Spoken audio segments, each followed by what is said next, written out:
Assalamualaikum warahmatullahi wabarakatuh. Nama saya Ahmad Duluku Ramadan.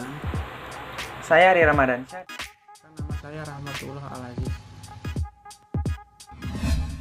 Kami dari kelompok 1 akan mempresentasikan yaitu tentang silogisme. Silogisme adalah jenis penalaran dedukasi secara tidak langsung. Silogisme merupakan penemuan terbesar dari ahli filsafat terkenal yaitu Aristoteles. Dalam pengertian umum, silogisme adalah suatu argumen deduktif yang terdiri dari dua premis dan satu kesimpulan. Silogisme adalah setiap penyimpulan tidak langsung yang dari dua proposisi premis-premis disimpulkan menjadi suatu proposisi baru, kesimpulan. Premis yang pertama disebut premis umum, premis mayor, dan premis yang kedua disebut premis khusus, premis minor. Bentuk-bentuk silogisme. Bentuk-bentuk silogisme terbagi menjadi 4. 1. Silogisme kategorik.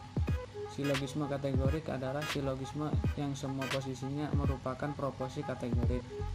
Contoh, premis mayor, semua manusia tidak lepas dari kesalahan.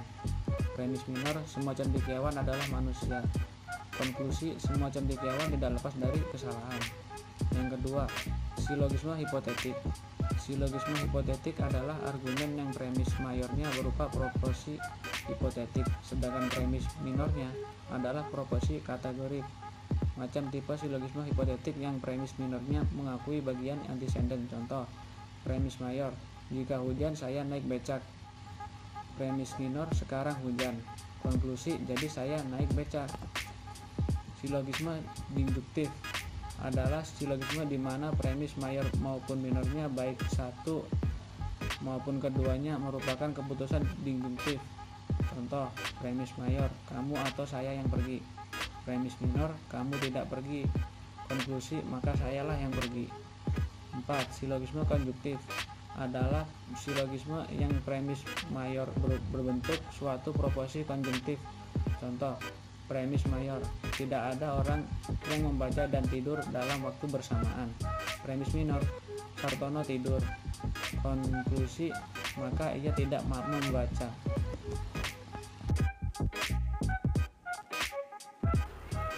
Jenis silogisme terbagi menjadi 5. Di sini ada silogisme kategori, silogisme hipotesis, silogisme alternatif, entimen, silogisme disjungtif.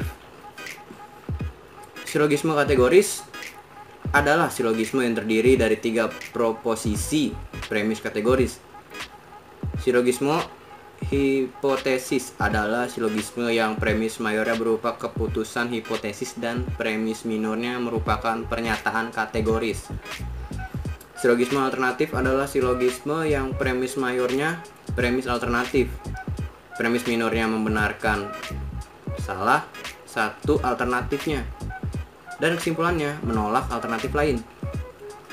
Entimen, silogisme ini jarang ditemukan dalam kehidupan sehari-hari, baik dalam bentuk lisan maupun tulisan. Hanya dikemukakan premis mayor dan kesimpulannya. Silogisme disjungtif merupakan silogisme yang premis mayornya merupakan disjungtif, sedangkan premis minornya bersifat kategorik, yang mengakui atau mengingkari salah satu alternatif yang disebut oleh premis mayor.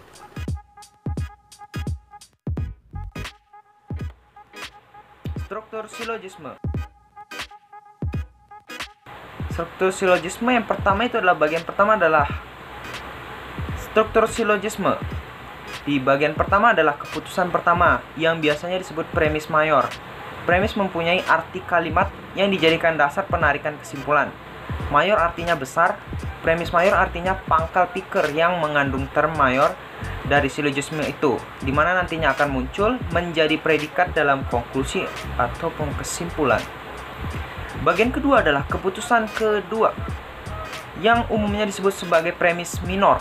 Premis minor artinya pangkal pikiran yang mengandung term minor atau kecil dari silogisme itu, di mana nantinya akan muncul menjadi subjek dalam konklusi.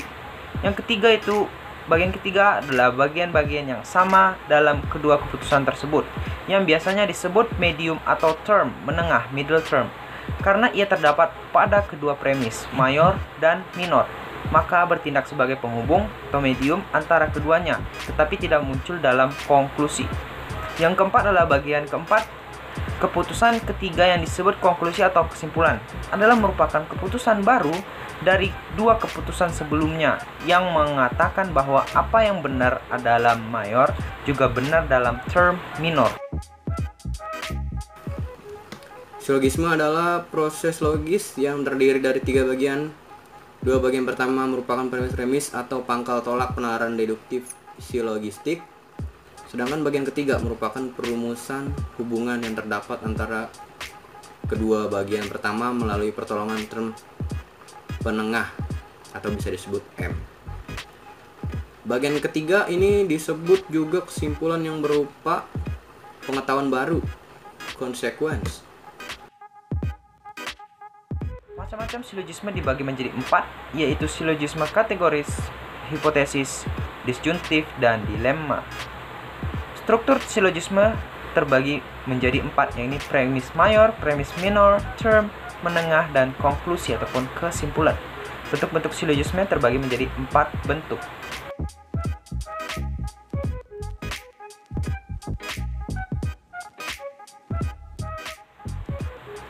Sekian video presentasi kami dari kelompok 1. Lebih dan kurang mohon maaf. Sama seperti contoh silogisme kategorik tadi, setiap manusia tidak lepas dari yang namanya kesalahan. Jadi bila ada kesalahan mohon maaf.